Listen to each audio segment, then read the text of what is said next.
Thank you for the generous introduction, Sci-Fi. It's good to see you. Honorable Vice Chancellor, esteemed guests, and the brilliant minds of BRAC University. A very good day to you all, and it's great to be back on campus. I would like to start by congratulating the incoming batch, the freshmen. Congratulations. You're the lucky ones. You're the lucky ones. Because you are embarking on a journey which is going to be the best learning phase of your lives. The reason I'm saying best is because these are the 4 years of your lives, these are the 4 years of your lives where you are going to be calling the shots. Your parents are not going to tell you porte bosho. Your teachers are going to teach you and not be that much invested in your studies, but it's you who will make sure that you're responsible for your own studies. So those who are responsible, you'll shine, and those who are not, you might not shine, but this is the time you will shine for sure. Now, as I was driving from my home to campus today, I was reminiscing about my time here at BRAC University, and I was like, what should I talk about today? And I was asking myself, what did students like about my classes? And I realized that they used to like the fact that I used to teach content just like any other teacher, but they used to appreciate more what I used to share about the real world that's around us today. I used to bring into class what I really miss. Every day to class. What do you mean by every day to class? For example, today I'm going to be spending 8 minutes on stage. So what do I want to talk about? I want to talk about what's happening throughout the world today and relate it to some life advices, especially 5 life advices. So here it goes. The number 1 is embrace change. The thing is, change is the only constant, but most of us, we don't accept change. But as I look back, the reason I'm here today and I've achieved whatever I have achieved is because I was malleable and I was open to change. Just to give you an example, why change is so important. You all have seen this incident this past week where Cristiano Ronaldo took 2 bottles of Coke and put those bottles aside on a press conference. It created ripples throughout the stock market and the stock price for Coke plunged, right? So I'm talking about change. What changed? When I was in business school at IBA 20 odd years back, my marketing faculty showed us this list of brands, the most valuable brands, which was done by Interbrand, a firm that creates a brand valuation, equity valuation list. So Coke, I believe, was the number 1 brand back then, and drinking Coke was cool. And I clearly remember how my faculty was stressing on the fact that Coke has been around for so many years and it's going to be around for so many years in the future. But fast forward 20 years and things have changed. Cola drinks are sugary drinks and they're not good for your health, and they're not cool anymore. And when someone like Cristiano Ronaldo, a health aficionado, takes those bottles away, the young generation sees those bottles as uncool. And that's why the markets respond, right? So you have to understand, nothing is constant. And you are not too. You are changing. Every moment you are learning, you're changing. I'm sure you know the definition of learning. Learning is a permanent change brought about after an experience. So you have to change every moment. Every day that you come to class, when you go back home, ask yourself, have I changed for better? Sitting through 80 minutes of class is tedious. It's hard work. But it's only worth it if you have changed inside, if your intellect has gone somewhere it was not before, if your behavior has changed. So change is the most important thing behind learning. Many of you will think that if I get good grades, great. But no. The only thing that's going to be important throughout your journey here at BRAC University is intellectual change and behavioral change. So my first advice is change, or you will be Coke. Number two is dissociate your emotional energy from your actions. And that is what maturity is. I wish I knew this 20 years back. Someone should have told me, but I had to realize this through my own ordeals and experiences. What do I mean by dissociate your negative emotional energy from your actions? Again, what's happening throughout the world today? Just past week, the #1 cricketing icon of our nation could not dissociate his emotional energy from his actions, right?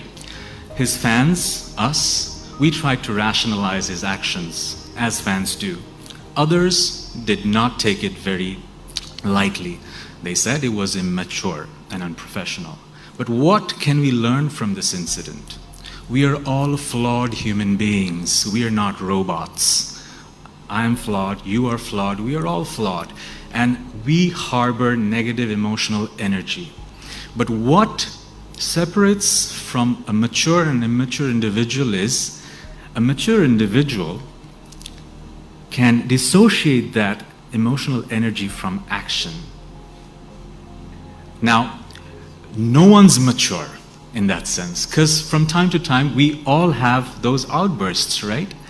But what I'm trying to say is that during the course of 4 years here at BRAC University and beyond, you not only need to concentrate on acquiring knowledge, but you also need to concentrate on acquiring positive emotional energy and learn how to dissipate negative emotional energy, thus having maturity. So that's my second advice, be mature. So what was the first one? Embrace change. Number 2, be mature. And number 3 is, let's be less judgmental. We are all judgmental human beings, right? We all judge each other every now and then. When you're in class, you'll be judging your professor. You're going to be judging whether his command over the content is at par with your expectation or not. You're going to judge whether he is boring or not.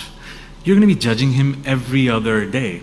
All the faculties. Your faculty member is also going to judge you, whether you're attentive, whether you're a good student. We are all judging each other. Now, judging, if it's part of your job, it's good. But what I've seen in my life is that most of us are so judgmental that we have forgotten the word compassion. We are judging each other every moment in a manner that we feel like we have the authority to judge everyone. My request to you is that let's put on that compassionate hat and then look at people. Let's be a bit more humane. The other current incident that I want to talk about, this I don't think many of you have seen, but recently in India, this past week, an advertisement by an alcoholic beverage went viral for the wrong reasons. Many of you have seen it, many of you haven't. So Sanjay Dutt, the Bollywood superstar, was part of this advertisement of an alcoholic beverage where he was promoting the beverage using toxic masculinity. Now this advertisement was aired maybe 25 years back, I don't know the exact date, but in 2021 when someone watches it, it's evident that it's extremely toxic. And that's why it went viral this week. Everyone is in India and also in Bangladesh, some people are sharing it and judging how toxic and in poor taste the advertisement was, right? They're pointing a finger towards Sanjay Dutt and the company and all. It's very normal. But the thing is, the realities of this world in 2001, 2021, and maybe 1995 was not the same. I'm not defending that advertisement. It's deplorable. What I'm trying to say is that when you put on a lens of 2021 and start judging something from 1960s, 1970s, it is automatically going to look demented. So what I'm trying to say to you is that you will judge. That will come naturally to you. But you have to understand the point of view of the other person too. In 1995 or 1990, the concept of toxic masculinity was not coined at all. At that point, at that time, wearing pink used to be like, oh, you're wearing pink, right? But now, we have dissociated the association of color with gender. We are woke population, right? But since we are woke, does that give us the right to judge others? No. We can educate others. So my advice, third advice to you is that be good students, but more than that, be an individual with compassion. Judge others less and educate others more.